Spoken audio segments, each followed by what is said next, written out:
नमस्कार, मैं अमित कुमार आप सबका भारत मौसम विज्ञान विभाग की दैनिक मौसम पर चर्चा में स्वागत करता हूं। अगर हम पिछले 24 घंटे के दौरान दर्ज की गई भारी वर्षा की बात करें तो पिछले 24 घंटे में भारी वर्षा Gujarat state, Tamil Nadu, Rayalaseema, coastal Andhra Pradesh, waste MP, Vidarbha, मध्य महाराष्ट्र और कोंकण गोवा में दर्ज की गई है। अगर हम स्टेशन वाइज रेनफॉल की बात करें तो तमिलनाडु के बुडलूर स्टेशन पे 12 सेंटीमीटर, विदर्भा के मलकापुर में 12 सेंटीमीटर, सौराष्ट्र कच्छ के भुज में 9 सेंटीमीटर, वेस्ट एमपी के बैतूल में 9 सेंटीमीटर, मध्य महाराष्ट्र के नंदगांव में 9 सेंटीमीटर रेनफॉल रिकॉर्ड की गई है। अगर हम आज के जो हमारे मौसम के सिस्टम्स हैं उनकी बात करें तो जो हमारा दक्षिण पश्चिम मानसून है वो समूचे नॉर्थ ईस्ट से वापस हो चुका है।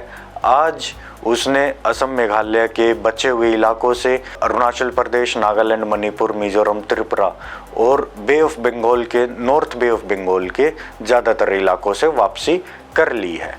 आज जो दक्षिण पश्चिम मानसून की वापसी की रेखा है वो गोपालपुर, रायपुर, खरगांव, नंदुबार, नवसारी से होती हुई गुजर रही है।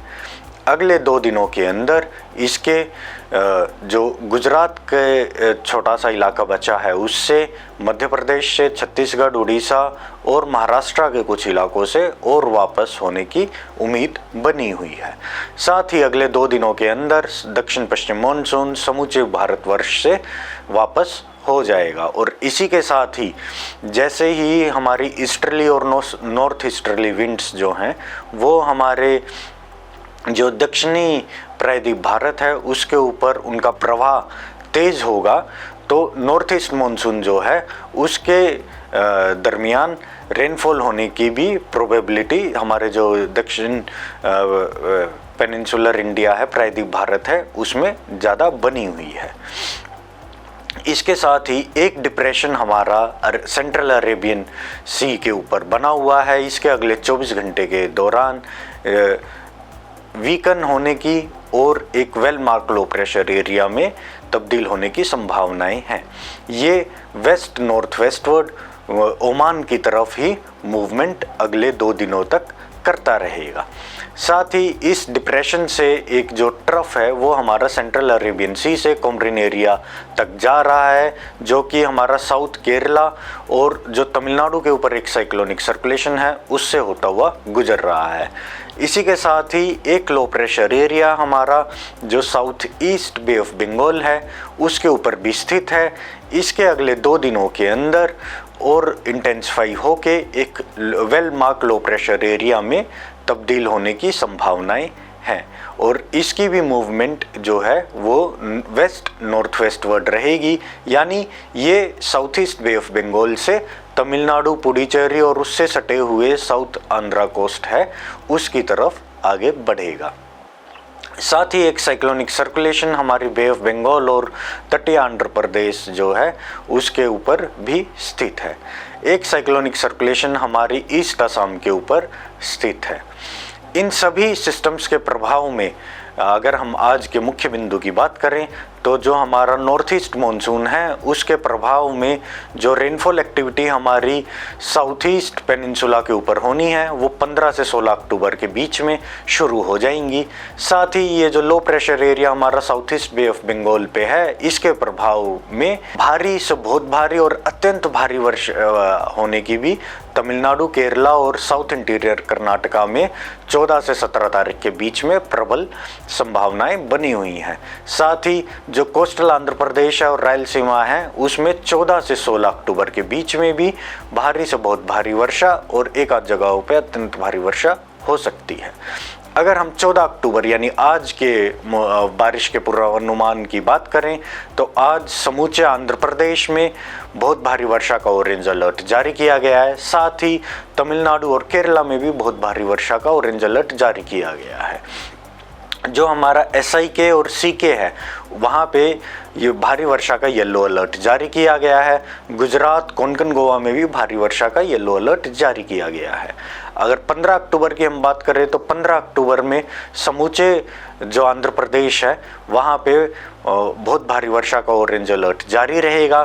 तमिलनाडु में एक्सट्रीमली हैवी रेनफॉल यानी अत्यंत भारी वर्षा का ऑरेंज अलर्ट जारी किया गया है। केरला में भी बहुत भारी वर्षा का ऑरेंज अलर्ट जारी रहेगा। साथ ही जो SIK यानी दक्षिण आंतरिक कर्नाटक है, वहाँ पे भी बहुत भारी वर्षा का ऑरेंज अलर्ट जारी रहेगा। अगर हम वेस्ट कोस्ट की बात करें तो CK, कोंकण, गोवा और मध्य महाराष्ट्र में भारी वर्षा का येलो अलर्ट जारी रहेगा। 16 अक्टूबर के दिन तमिलनाडु में अत्यंत भारी वर्षा का रेड अलर्ट जारी किया गया है। उसके जो सीमावर्ती इलाके हैं, उससे जो सटे हुए राज्य हैं, जिसमें आंध्र प्रदेश, दक्षिण आंतरिक कर्नाटका और केरला है, वहाँ पे बहुत भारी वर्षा का ऑरेंज अलर्ट लगातार तीसरे दिन जारी रहेगा। साथ ही CK और उत्तरी आंतरिक कर्नाटक पे भी भारी वर्षा का येलो अलर्ट जारी किया गया है। 17 अक्टूबर के दिन SIK जो है हमारा दक्षिण आंतरिक कर्नाटक है, वहाँ पे अत्यंत भारी वर्षा का ऑरेंज अलर्ट जारी किया गया है। इसके साथ ही रायलसीमा, तमिलनाडु, केरला और तटीय कर्नाटक जो है वहाँ पे भी ऑरेंज अलर्ट जारी किया गया है बहुत भारी वर्षा का। जो हमारा कोस्टल आंध्र प्रदेश है और उत्तरी आंतरिक कर्नाटक है, वहाँ पे येलो अलर्ट जारी किया गया है भारी वर्षा का। 18 अक्टूबर की अगर हम बात करें तो 18 अक्टूबर को केरला और लक्षद्वीप में भारी वर्षा का येलो अलर्ट जारी किया गया है। 19 और 20 अक्टूबर को समूचे भारतवर्ष में कहीं भी हैवी रेनफॉल की कोई वार्निंग जारी नहीं की गई है।